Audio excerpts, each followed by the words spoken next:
और इन सभी से पहले आपको काम क्या करना है, सबसे पहले देख लीजिए यहाँ पर मैंने लिखा है पांचवा पॉइंट।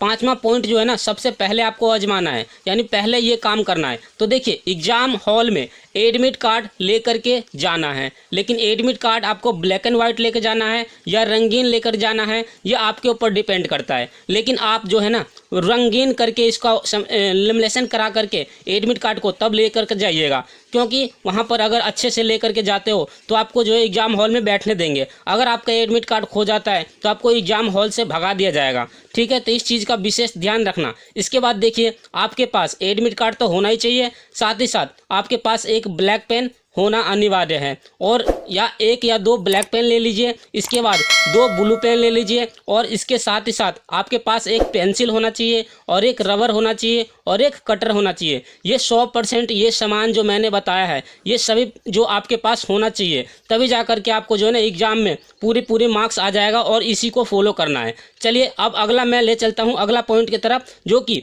हिंदी का पूरा निचोड़ प्रश्न जो मैंने लिख रखा है 100% पूरे यही प्रश्न आने वाला है। तो ध्यान से देखना और वीडियो को बिल्कुल भी स्किप नहीं करना, क्योंकि अगर वीडियो स्किप कर करके देखते हो तो आपको कुछ भी समझ में नहीं आएगा। फ्रेंड सबसे पहले मैं आपको बता देता हूँ, सबसे पहले आपको काम क्या करना है। अभी बोर्ड एग्जाम की आप तैयारी कर रहे हो, तो बोर्ड एग्जाम की तैयारी कर रहे हो तो देखिए टपक से टपकने वाला प्रश्न है, तो सभी प्रश्नों को A to Z आपको देखना होगा, और तभी जाकर के आपको समझ में आएगा। देखिए यहाँ पर मैंने लिख दिया है हिंदी क्लास 12th का वेरी मोस्ट इंपॉर्टेंट प्रश्न है, तो अच्छे से देखना। सबसे पहला मैंने पहला पॉइंट लिखा है, यानी कि पहला पेज साफ एवं सुथरा लिखना, मतलब कि साफ एवं सुंदर लिखे। पहला पेज अगर आप बोर्ड एग्जाम में बैठते हो तो आपको ये चीज़ ध्यान रखना है, पहला जो पेज होगा उसमें साफ एवं सुंदर एवं स्वच्छ से यानी अच्छे तरीके से लिखना है, तभी जाकर के आपका एग्जामिनर जो है ना 100 में से 100 यानी पूरे 100% अच्छे मार्क्स देंगे, और फुल में से फुल मार्क्स आपके एग्जाम में आ जाएगा। पहला समझ में आ गया, पहला पॉइंट था ये। इसके बाद देखिए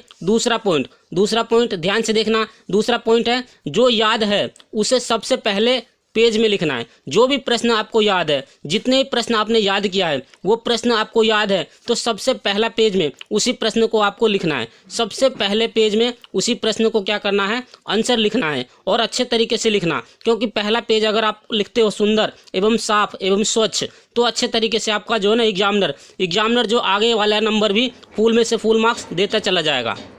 देखिए फ्रेंड तीसरा पॉइंट क्या है, तीसरा पॉइंट को ध्यान से देखना, सब कुछ समझ में आएगा। देखिए जो प्रश्न याद है यानी जो प्रश्न आपको याद नहीं है उस प्रश्न को क्या करेंगे, बीच में लिखेंगे। जैसे मान लीजिए आपने पहला पेज आपने कंप्लीट अच्छे एवं स्वच्छ एवं सुंदर से लिख दिया, फिर आपने दूसरा पेज भी आपने अच्छे से और सुंदर से लिख दिया, फिर आपने तीसरा पेज अच्छे से और एवं सुंदर से लिख दिया, तो अच्छे तरीके से 3 पेज आपको क्रम वाइज सुंदर से लिखना है। जैसे चौथे पेज पर जाएंगे तो आपको क्या करना है, जो प्रश्न याद नहीं है उस प्रश्न को क्या करेंगे, बीच में हमें क्या करना है, उस प्रश्न को आंसर बना करके लिखने होंगे। यही तो ट्रिक था इसमें। अब देखिए तीसरा के बाद आता है चौथा प्रश्न जो है, जैसे मान लीजिए चौथा पॉइंट जो है हमारा, लास्ट का पेज भी साफ एवं सुंदर लिखे। लास्ट का जो पेज होगा उसमें आपको क्या करना है, 100% साफ एवं सुथरा एवं स्वच्छ लिखना होगा, तभी जाकर के एग्जामिनर जो क्या करेंगे, फुल में से फुल मार्क्स पूरे देंगे।